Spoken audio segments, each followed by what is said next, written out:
gente quer agora, nesse momento, pedir, na verdade, chamar aqui uma pessoa muito querida, muito especial, nosso filho na fé, pastor Francisco Castelo Branco. Ele anda meio sumido, sabe, irmãos? O trabalho dele ficou assim, bem puxado. Então, quando ele pode, a gente já chama ele para cá, convida, para a gente poder ouvir uma mensagem que Deus já colocou no coração dele. Uma pessoa querida, está conosco aqui desde do início aqui, praticamente, aqui dos trabalhos aqui da Igreja Batista Atitude, em Brasília. A gente vai orar por ele. Tamara vai fazer vai interpretar, né, em Libras, e a gente vai estar orando, então, pelos dois agora. Você pode estender as suas mãos para cá? Pai, muito obrigado, Deus, por tudo que já aconteceu aqui nesta noite. Sentimos, sim, a sua presença. Teu Espírito Santo está agindo aqui neste lugar.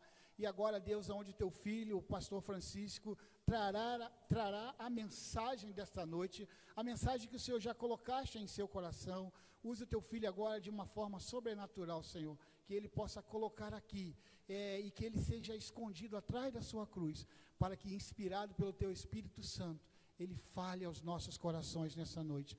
Da mesma forma, te pedimos pela Tamara, Senhor, que estará aqui interpretando em Libras. Use a tua filha, que ela seja fidedigna naquilo que o teu filho falar, mas acima de tudo, aquilo que Deus falar ao coração da tua filha. Por favor, abençoe a vida da Tamara. É a oração que a ti fazemos, em nome de Jesus. Amém.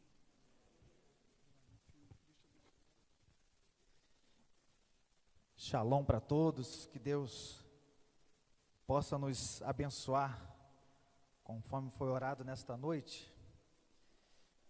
Nosso último encontro que nós tivemos aqui, eu estive presente, né? Nós falamos sobre a vida de um homem, que foi justamente Neemias. E a temática daquele dia foi: o homem que permanece com Deus constrói.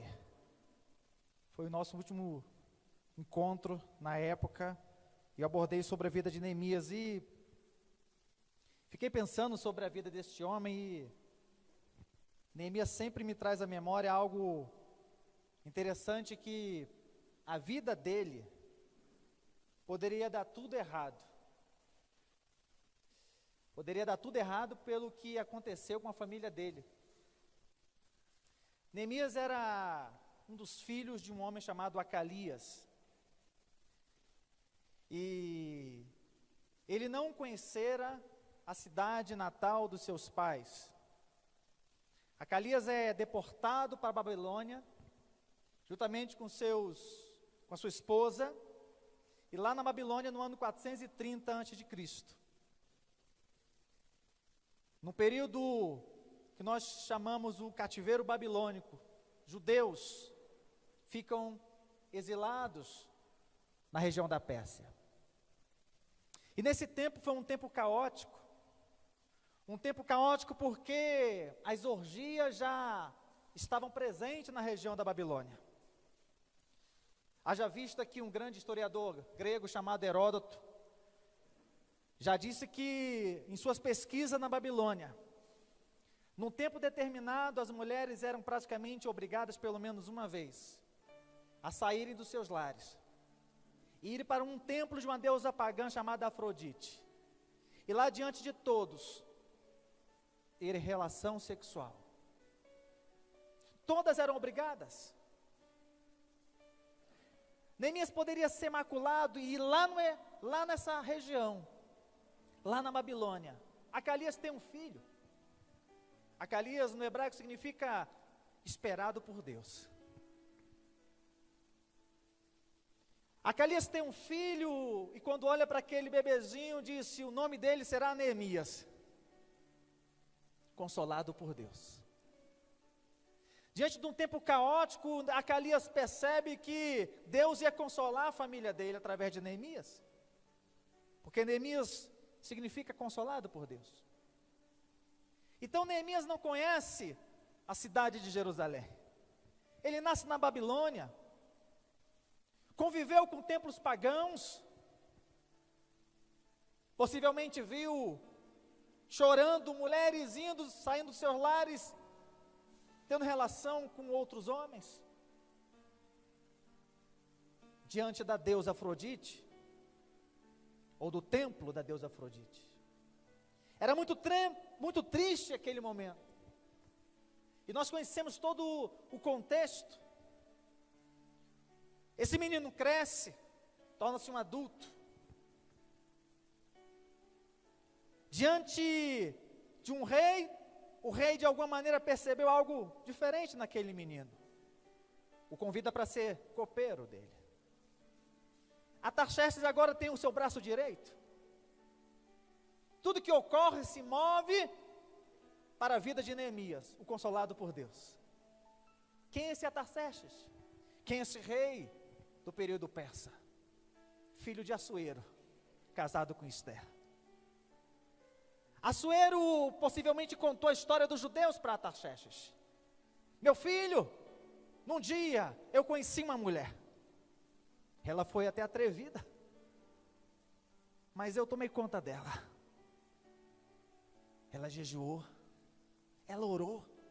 Os judeus foram libertados por causa dela, da intervenção dela. E por causa do seu tio Mordecai que o avisou. Quem sabe, não é Deus que está te colocando nesse local. Passaram-se anos, assume Artaxerxes. E diante disso ele vê aquele jovem, o show convida, porque ele viu algo diferente, até porque só tinha judeus convivendo com ele. Mas algo chamou a atenção de Neemias, passou a ser copeiro. Um belo dia, Anani, que viera lá de Jerusalém, 1.500 quilômetros, veio andando até a Pérsia. Uma caminhada longa. Quando ele avista Anani, começa o relato, a redação que nós conhecemos logo no primeiro capítulo. Ele chora, ele jejua, se quebranta, 4 meses orando, até que ele vai ao encontro de Artaxerxes. E diz o texto, capítulo 2, que ele orou a Deus, e Deus respondeu. Artaxerxes liberou cartas, autorização para ele entrar em Jerusalém, passar por regiões difíceis, até chegar em Jerusalém. E ainda mais acrescentou, também irão soldados para te proteger, Neemias. Esse é o contexto. Mas por diversas vezes ele passou por grande dificuldade. Pessoas que se levantaram contra ele. Neemias era temente a Deus no mundo pagão e promíscuo. Esse jovem poderia dar tudo errado para a vida dele. Mas a identidade dele não foi mudada. E eu queria trabalhar nesta noite sobre a temática, não perca a sua identidade. Poderia dar tudo errado. Afinal, nascer na Babilônia não é fácil. Então ele era temente a Deus no mundo pagão e promíscuo. Haja vista que todo esse contexto, eu quero me reportar e caminhar com os irmãos nesta noite, lá para o capítulo 6, de tudo que nós vamos comentar nesta noite, capítulo 6 de Neemias, versículo 3, diz o texto: enviei-lhes mensageiros a dizer, estou fazendo uma grande obra, de modo que não poderei descer, porque cessaria a obra, enquanto eu a deixasse e fosse ter convosco. Estou fazendo uma grande obra. Em outras versões vai dizer, estou fazendo um grande projeto de Deus. Capítulo 6 de Neemias, versículo 3 diz, estou fazendo uma grande obra. Essa fala de Neemias foi decorrente de 3 personagens principais que nós conhecemos. Sambalate, Tobias, Gesem. Acusaram Neemias. Tentaram induzir Neemias a entrar no templo, fechar as portas, mas Neemias não cai nessa cilada. Neemias tinha algo diferente de outras pessoas. Repare agora que agora mudou tudo, agora ele não está mais na Babilônia, ele está em Jerusalém. Faltam alguns dias para terminar a construção dos muros, a proteção da cidade. E agora ele está diante de muitas acusações desses personagens, Sambalate, Tobias, Gesem, e ele vai se reportar e dizer: avise para ambos, estou fazendo um grande projeto de Deus, eu não posso parar, estou fazendo a grande obra. Diante da fala nós pensamos, como é que pode um homem nascer num momento, num mundo pagão, e agora tem uma fala de um ser espiritual, para com as acusações que estavam constantemente. Esses homens eram tão horríveis que 5 cartas escreveram para Neemias. Trocando em miúdos, ele dizia: pare com isso, não vai dar certo, esse projeto vai falhar. Mas diz o texto no capítulo 6 que ele permaneceu com a mesma resposta: estou fazendo a grande obra e não posso parar. Não perca a sua identidade. Diante desse prólogo, eu quero iniciar nesta noite apresentando 3 situações sobre a vida desse homem, como ou o que levou esse homem a não perder a sua identidade. Eu penso que nos dias de hoje, pensar sobre Neemias é pensar no século 21. A vida dele, a história dele, me remete a pensar nos dias de hoje. Um dia nós estávamos na Babilônia, servindo a coisas promíscuas, mas um dia Deus nos resgatou, nos tirou das trevas para a maravilhosa luz. Qual o nosso linguajar? Neemias significa consolado por Deus. Por que eu estou frisando nesse nome? Porque todo judeu, quando nascia, até os dias de hoje, ainda o pai diz: o nome do meu filho será esse, a identidade da mesma forma.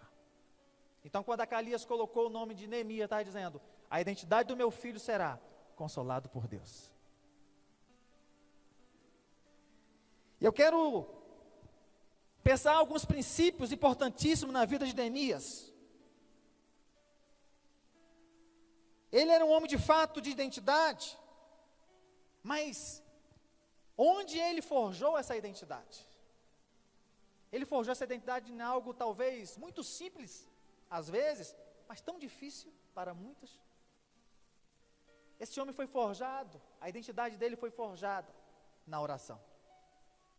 Toda a vida dele, todo o crescimento dele, lá naquele mundo pagão, ele não tinha mais a Torá para ler.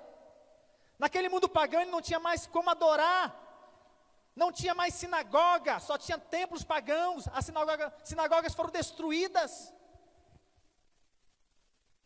Quem passava, quem comunicava para Neemias isso? De alguma maneira esse homem, sem adoração, sem palavra, encontrou em Deus a identidade. E eu quero destacar 3 princípios importantíssimos na vida de um homem de Deus. Na temática, não perca a sua identidade. O primeiro princípio é que, embora Neemias tivesse nascido na Babilônia, esta não conseguiu mudar a sua identidade. Embora ele tivesse, esse jovem adulto agora, tivesse nascido na Babilônia, a Babilônia não mudou a identidade dele. Não mudou porque ele estava centrado. Toda a história de Neemias, os 13 capítulos de Neemias, você vai ver ele orando. Porque a oração não te deixa tomar decisões precipitadas. Ele não tinha decisões precipitadas, ele, calma, vamos orar. Às vezes as pessoas fazem coisa e depois já era, porque não orou. E se orou, recebeu um assovio e diz: eu ouvi que Deus falou, mas não foi Deus falando, foi um assovio. Neemias, embora tivesse nascido nesse mundo pagão, esse mundo pagão não mudou a identidade dele. Neemias não perdeu sua identidade na Babilônia, da mesma forma como Daniel também não perdeu a sua identidade na Babilônia. Da mesma forma também que Sadraque, Mesaque e Abidnego não perderam a sua identidade na Babilônia, da mesma forma que Ezequiel também exilado não perdeu a sua identidade na Babilônia, Da mesma forma que Jeremias, o profeta, também não perdera a sua identidade. Homens citados aqui, que estiveram em períodos diferentes, mas exilados. Por exemplo, Ezequiel, o primeiro exilado, ele não perdeu. Deus deu uma visão, o vale de ossos secos. Ele viu carne se juntar nos ossos e ressuscitar um grande exército para Deus. Eles não perderam a identidade. O contraponto disso que eu quero chamar a atenção dos irmãos, o contraponto disso é a vida de um outro personagem. No mesmo capítulo 6, versículo 10 diz: tendo eu ido à casa de Semaías, filho de Delaías, filho de Metabel, que estava encerrado, disse ele: vamos juntamente à casa de Deus, ao meio do templo, e fechemos a porta do templo, porque virão matar-te. Aliás, de noite virão matar-te.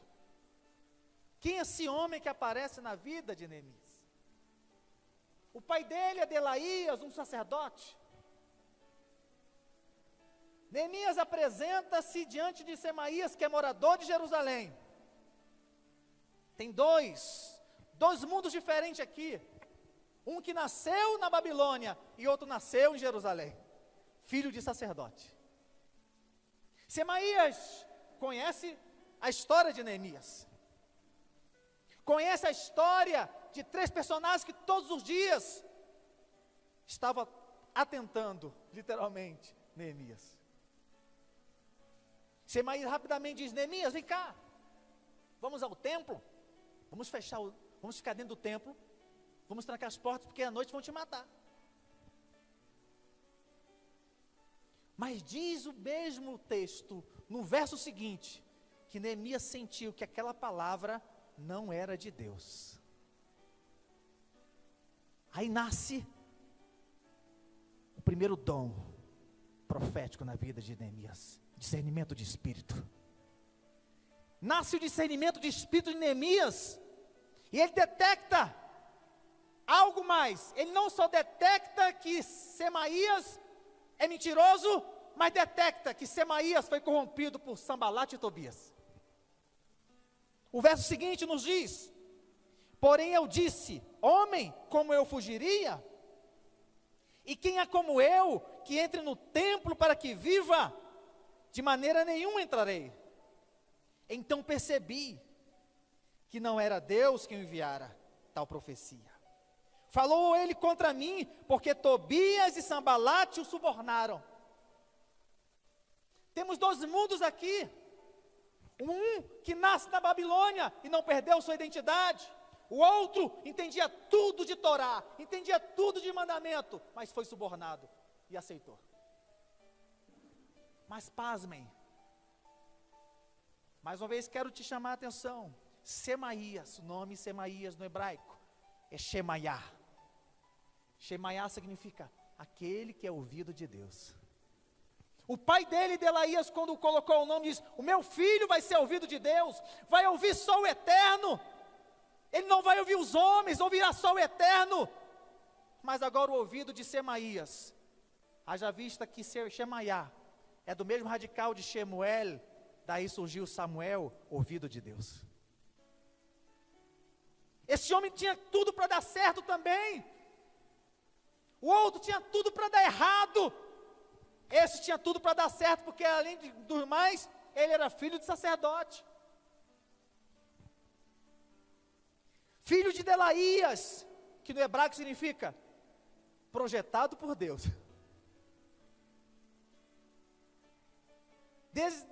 Delaías tinha um projeto. O meu primeiro filho eu vou chamar de ouvido de Deus. A sua mãe, Metabel, Deus é bom. Ou seja, uma família bonita, uma família que todo mundo, com certeza, ia dar. Não tem como dar errado. Não tem como essa família dar errado. Não vai dar errado essa família. Um, ouvido de Deus. O outro, Deus é bom, que é a mãe. O outro, projeto de Deus. Tem como dar errado, Luiz? Não tem. Tá tudo. E ainda nascer aonde? na liturgia de Jerusalém, na adoração, no templo, conhecia tudo de Torá, como ninguém. Mas um dia, alguém ofereceu um dinheirinho. Alguém disse, possivelmente Sambalate, o mais antigo, falou: Semaías, você que é ouvido de Deus, Deus vai te usar também agora. Chegue para Neemias, convide ele para o templo. Se Neemias entra no templo, ele estava morto, sabe por quê?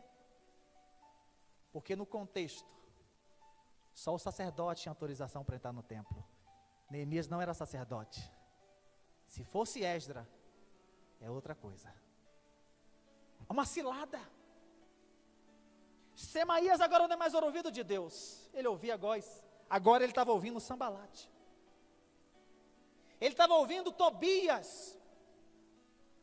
Esse homem agora se perdeu. Por isso que o contraponto de Neemias é Semaías. Um nasceu no mundo pagão, outro no mundo litúrgico. O que eu quero dizer com vocês aqui, que rumo esses personagens tomarem em suas vidas. Então não é o local não é o local que muda você. Nunca foi o local. Mas sim onde está o seu coração. Não é o local que muda você, já disse Jesus, pois onde estiver o teu tesouro, ali também estará o teu coração. Mateus capítulo 6, versículo 21. Então não foi o local que mudou Neemias, porque se fosse o local, ele seria corrompido. Se fosse o local, nós nem ouviríamos da história de Neemias, ou talvez ouviríamos um outro cenário, uma outra janela. Não é o local que muda você. Qual é o local mais propício? Uma pergunta: qual é o local mais propício para se corromper dentro desse contexto? Babilônia ou Jerusalém? O mais fácil de se corromper? Babilônia. Óbvio. Mas não foi assim que aconteceu. É onde estiver o nosso coração. O que eu quero dizer com isso? É que tem muita gente se corrompendo dentro do lugar que Deus já planejou. Infelizmente, dentro das igrejas, as pessoas se corrompem. Infelizmente, é triste isso. O texto é muito claro, dentro do templo. Tu tem noção disso? Um sacerdote, junto com sua esposa e um filho, todos foram vendidos. Ou melhor, comprados. Dentro de Jerusalém. Cederam. Mas o mais curioso de tudo isso, aqui o segundo princípio importante na vida daquele que não quer perder a identidade. E às vezes nós perdemos a identidade. Podemos fazer um trocadilho. Quem aqui nunca perdeu a sua identidade? E vai tirar a segunda via? Tem uns que até são mais corajosos, tiram a segunda via colorida, autêntico, para pensar que é a primeira via. Mas não é igual à primeira via. Nunca será igual. O segundo princípio é que a Babilônia não trouxe confusão na vida de Neemias, pois ele não se moldava ao local que nasceu e viveu por anos. Repito, a Babilônia não trouxe confusão na vida de Neemias. Ele não ficou confuso. Vendo aquele cenário promíscuo, ele poderia: eu vou também fazer igualzinho que todo mundo faz. Uma das características daquele mundo pagão era justamente tirar a língua do povo. Haja vista que na Babilônia não falava a língua mais que Jerusalém, porque todo judeu deportado na Babilônia falava-se agora aramaico. Perdeu a língua. Como que você é conhecido no outro país? Pelo idioma que você fala. Você é brasileiro? Você fala inglês? Não, sua língua materna é o português. A sua identidade está nisso, na sua fala. Então a comunicação na Babilônia era tudo em aramaico. Neemias não conviveu com o hebraico. Ele nasceu no mundo pagão. Os códigos, as situações, como eu falei no início, tinha tudo para dar errado. Mas a Babilônia não trouxe confusão na vida de Neemias, porque ele não se moldava ao local em que ele nasceu. A palavra Babilônia significa confusão. Vem do hebraico Bavel, confusão. Mas a Babilônia não trouxe confusão para ele. Tem pessoas que vão para o mundo e traz confusão. Qual é a confusão? Isso aqui pode, legal. Não tem princípios. Pessoas perdem princípios. Colocam parâmetros. Mas para Neemias, Babilônia não trouxe confusão para ele. Porque com certeza, como nós sabemos lá, o apóstolo Paulo lá na frente vai dizer: não vos conformeis com este mundo, mas transformai-vos pela renovação da vossa mente, para que apresenteis qual seja a boa, perfeita e vontade de Deus. Romanos capítulo 12, versículo 2. Não vos conformeis. Neemias não se conformava. Ele nasceu sim na Babilônia, mas eu não sou daqui. Nós estávamos no mundo, mas nós não somos do mundo. Nós temos um rei, nós temos um reino, e é para esse rei, para o reino dele, que nós iremos. O que marcamos aqui, o que moldamos aqui, Neemias queria: eu não vou entrar nessa forma, eu vou dar forma a esse sistema. Eu vou reconstruir. Tentaram macular minha identidade, mas eu permaneci com a mesma identidade, eu não mudei. Não tem segunda via, é a primeira via ainda. Neemias não era um camaleão que se moldava ao ambiente. Neemias era uma águia. Olhava de cima para baixo. Pensava só nas coisas do alto, nas coisas de cima. Semaías pensava só nas coisas da terra. Enquanto isso, na sala da justiça, estava Semaías recebendo dinheiro de Tobias e Sambalate. Versículo que já lemos. Quem não já viu isso? Enquanto isso, na sala da justiça. O que você está fazendo na sala da justiça hoje? Adorando ou se corrompendo? O local não abalava Neemias, pois a oração era seu combustível. A inveja não tocava, porque a oração era seu escudo. A inveja não chegava perto, porque o escudo era chamado de oração. A fala de outro não convencia o coração de Neemias, porque dentro dele tinha um discernimento de espírito. Quem era esse homem? Consolado por Deus. Toda a história de Neemias, a identidade dele, consolado por Deus. Qual o teu nome? Por causa de uma missão. A informação que ele recebera de um personagem trouxe ele o cumprimento da missão. A informação que você está recebendo nesta noite vai dar a missão que Deus tem para você hoje. Repito, a informação que Deus está te dando nesta noite vai te levar a uma missão que Ele projetou para você. Repito, a informação que Deus está te dando nesta noite vai te conduzir à missão que Ele projetou para você. Assim foi com a vida de Neemias. Deus deu a informação para cumprimento de uma missão. Qual a informação que você está ouvindo? Ele não se abalou. Gente, você vê, da Bíblia toda, eu sou apaixonado por Neemias. Porque você vê um cara que não se abala. Você vê um cara que não se abala. Por que nós nos abalamos? Se a palavra me garante, me afirma que nós não seremos abalados, então por que nos abalamos? Se a palavra nos diz em Salmo 62:6, Ele é minha rocha, a minha salvação, é a minha defesa, não serei abalado. Se a palavra de Deus nos diz no Salmo 112, versículo 6, porque nunca será abalado, o justo estará em memória eterna. Provérbios também nos diz, Salomão, Provérbios 10, 30, o justo nunca, jamais será abalado. Se eu tomei posse da palavra, por que eu sou abalado então?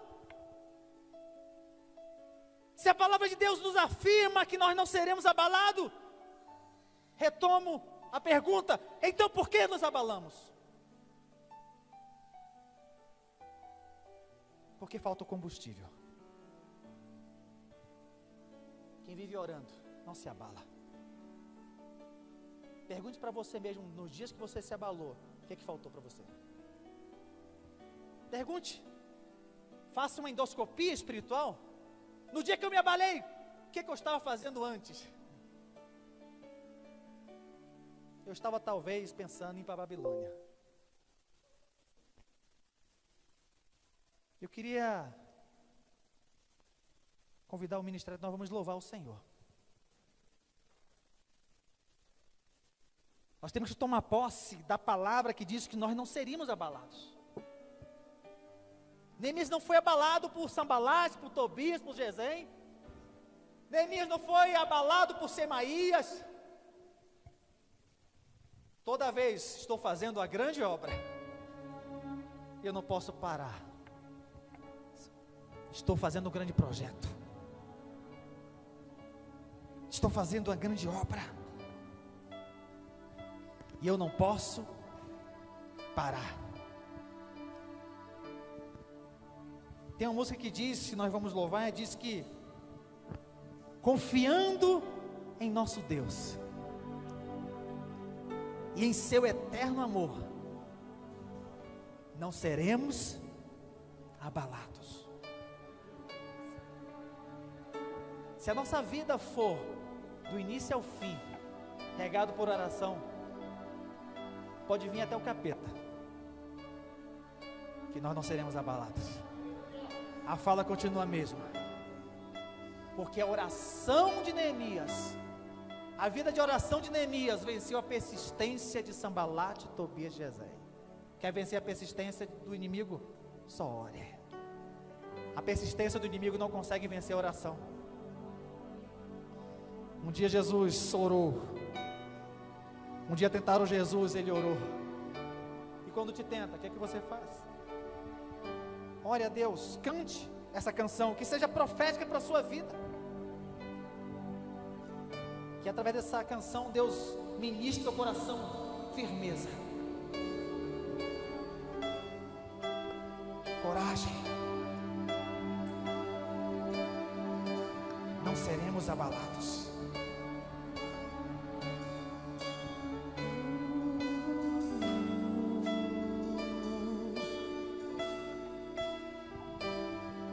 Confiando em nosso Deus,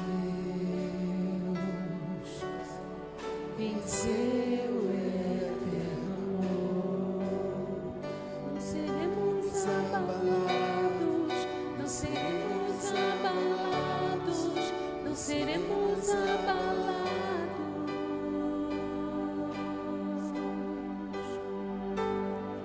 Confiando em nosso Deus,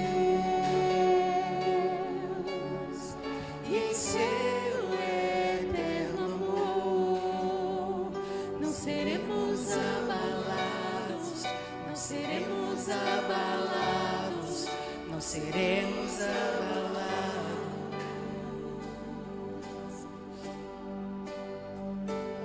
Na batalha permaneceremos em fé. Se exércitos seguirem contra nós, não seremos abalados, não seremos abalados, não seremos abalados.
não seremos abalados. Nada abalava Neemias, pois a vida de oração dele venceu a persistência, que eu coloco aqui do trio parada dura. Venceu a persistência do sacerdote, do profeta e da mãe do profeta, Semaías. Neemias tinha sempre uma palavra direcionada por Deus. E quando tentam armar uma cilada, que nós já lemos, ele falou: estou fazendo um grande projeto de Deus, eu não posso descer. Neemias não mudava a convicção que tinha em Deus. Por isso mesmo, ele manteve a mesma resposta. Capítulo 6, versículo 4 diz: 4 vezes me enviaram o mesmo pedido, eu porém lhes dei sempre a mesma resposta. Ele manteve, um homem de convicção. Para concluir, quero falar o último princípio de Neemias. Neemias estava mais preocupado com o altar do que com fogo. A preocupação de Neemias em toda a sua vida não era o fogo, era o altar. O que nós temos percebido nos dias odiernos é que as pessoas estão mais preocupadas com o fogo do que com o altar, pastor Claudio. Só que o fogo não restaura o altar, é o altar que gera o fogo. Tem pessoas que gostam de falar mais, falam demasiadamente, querem mostrar dons, mas o altar não foi reparado. Neemias estava sendo preocupado, sempre estava preocupado com o altar, e esse altar era alimentado pela oração. Fica assustado quando as pessoas dizem: eu fiz isso, eu fiz aquilo. Me assusta. É tão complexo isso para nós concluirmos. É que não para aí.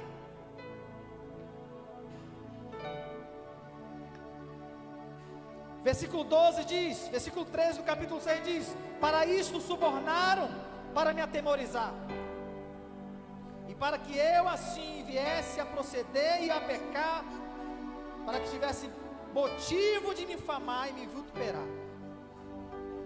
E ele orou e disse: lembra, meu Deus, de Tobias e de Sambalate, no tocante a essas suas obras, e também da profetisa Noadia, e dos demais profetas que procuraram atemorizar. Ele ora. Jesus vai dizer: ore pelos inimigos. Neemias diz: Deus, entrega em tuas mãos, faça justiça entre eu e eles. Se ele cita uma profeta, Noadia, mais um. Noadia no hebraico significa aquela que tem compromisso com Deus, só se for com o capeta. Ela se perdeu também, foi subornada. E ele não quis mais citar o nome de profeta, diz: e os demais profetas? Tinha tanto profeta, pastor Claudio, que ele não tinha como relatar, que se corromperam dentro do templo de Jerusalém. Neemias foi o Lutero que viria. Neemias foi o homem que estava saturado. Ele estava preocupado com o altar, tanto preocupado com o altar que no último capítulo, capítulo 13, ele chega diante do sacerdote Eliasibe. Versículo 6 diz, versículo 4 do capítulo 13: ora, antes disso, Eliasibe, sacerdote, encarregado da câmara da casa do nosso Deus, se tinha aparentado com Tobias. É muito triste. Um sacerdote, Eliasibe, se aparentou, fez aliança com Tobias. Eliasibe era responsável pelo turno de dias da adoração do templo. Tobias compra Eliasibe. Eu estou falando de um sacerdote que entendia muito bem do templo, do que era feito. Mas não para por aí. Quando Neemias percebe isso, versículo 7 diz: então soube do mal que Eliasibe fizera para beneficiar Tobias, fazendo-lhe uma câmara nos pátios da casa de Deus. Isso muito me indignou, de tal maneira que atirei todos os móveis da casa de Tobias fora da câmara. Neemias me remete a pensar em Jesus. Jesus foi com um chicote. Aqui ele fez questão braçal. Foi tão indignação na vida de Neemias que ele foi o primeiro boxeador da Bíblia.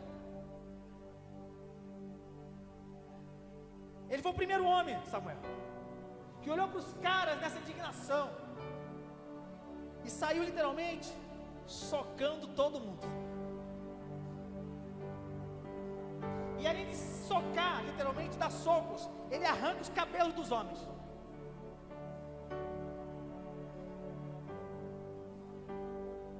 Sabe que no judaísmo, quando você arranca o cabelo do outro, está dizendo o quê? Você não é digno de ser filho de Deus. Perdeu sua identidade. É por isso que os jovens, quando Eliseu vai passando, diz: seu careca. Porque no mundo antigo, chamar alguém de careca era dizer: você perdeu sua identidade. Neemias olha para aquilo e diz: vocês são abomináveis no templo. E ele, como Holyfield, massacra.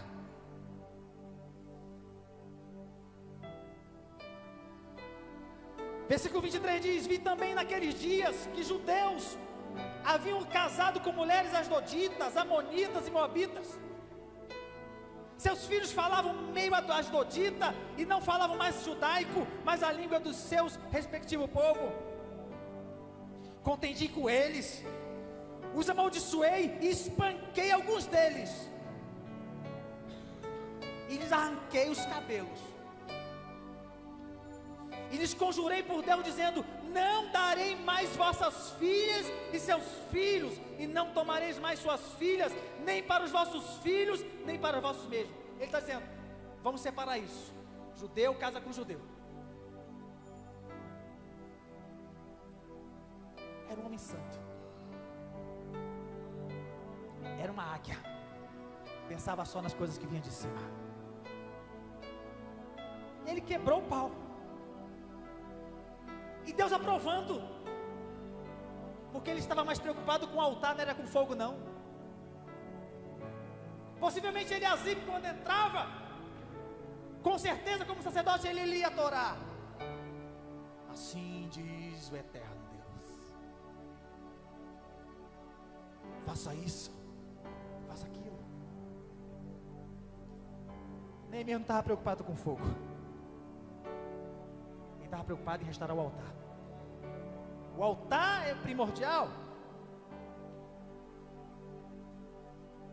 No último capítulo nós percebemos isso, porque o alimento para preparar esse altar era a oração e a palavra. Concluo.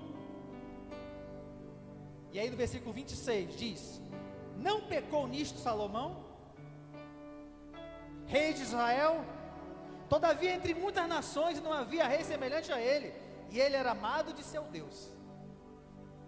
E Deus o constituiu rei sobre todo Israel. Não obstante isso, as mulheres estrangeiras o fizeram cair no pecado. Ele está dizendo: vocês precisam ler mais a palavra. Não esqueça que um dia Salomão se casou com várias mulheres pagãs, mesmo sendo amado de Deus. Desculpe, mas Salomão perdeu a sua identidade. Porque quando Salomão vai assumir, Davi olha para ele e diz: vem cá, Salomão, eu errei muito, mas eu quero te dizer uma coisa que vai mudar a tua história. Ele olha para dentro dos olhos de Salomão, Davi já velho, uma serva que aquece esse homem, e ele olha para Salomão e diz: ser homem. identidade. Salomão só ouviu o ser, não viu o homem. Eu te convido a ficar de pé nesta noite. Ser homem é muito duro. É muito duro olhar para a vida de Neemias, onde tudo poderia dar errado, e ver este homem brilhando. É muito triste também olhar para a vida de Semaías, aquele que deveria ser ouvido de Deus e se perdeu na caminhada. Não fique preocupado com fogo, se preocupe com o altar. O altar é primordial, porque o altar onde tem oração e palavra tem fogo. Mas se o altar não tem palavra, não tem oração, o fogo que surgir é fogo estranho. A igreja precisa tomar alguns princípios. A igreja precisa agora urgentemente se preocupar com o altar. Jesus está voltando. Jesus está retornando para levar a sua igreja para um local que desconhecemos. E Ele vai nos dar uma nova identidade. Não será mais nesse corpo. O nosso corpo será glorificado. Então por que a canção que acabamos de cantar, não iremos nos abalar? O que fez Neemias não se abalar em nenhum momento? A resposta nós sabemos. É um binômio inseparável, se não falado de um trio interessante: palavra, oração. Não podemos esquecer do jejum. Inseparável. É uma palavra que nos faz refletir como nós estamos hoje. Aquele culto quando termina, e aí eu digo: maravilha, Deus falou comigo. Alguns até mais longe dizem: olha, eu fiquei até arrepiado. Foi maravilhoso o culto. Deus usou o pregador. Deus falou comigo. Mas quando chega a segunda-feira, esquecemos tudo. Nós não vivemos de fogo, nós fazemos o fogo. Nós não vivemos de fogo, nós construímos, geramos o fogo. O fogo é gerado pela palavra, pela oração, por uma vida quebrantada diante de Deus. Nós construímos o fogo com oração, com jejum, com palavra. Deus um dia disse: haja luz, e aí houve luz. A palavra. Que Deus quer falar contigo nesta noite, porque senão a nossa vida vai ficar meio um dia bom, um dia ruim. Um dia eu estou assim, um dia eu estou flutuando como águia, no outro cortaram minhas asas. Um dia eu estou fera com Deus, no outro dia alguém me faz um convite e eu cedo. Temos que fazer uma cisão. Nós não somos da Babilônia, nós somos de Jerusalém. Mas em Jerusalém eu não posso dar mole, porque tem muito morador de Jerusalém se corrompendo também. Ou seja, eu não posso dar mole em lugar nenhum, porque não é o local que me faz santo, é eu que tomo o ambiente, ou torno o ambiente na atmosfera que Deus direcionou. Porque Ele é santo. Ele é santo, santo, santo. Eu queria que você colocasse a mão no seu coração, e nós vamos orar ao Senhor.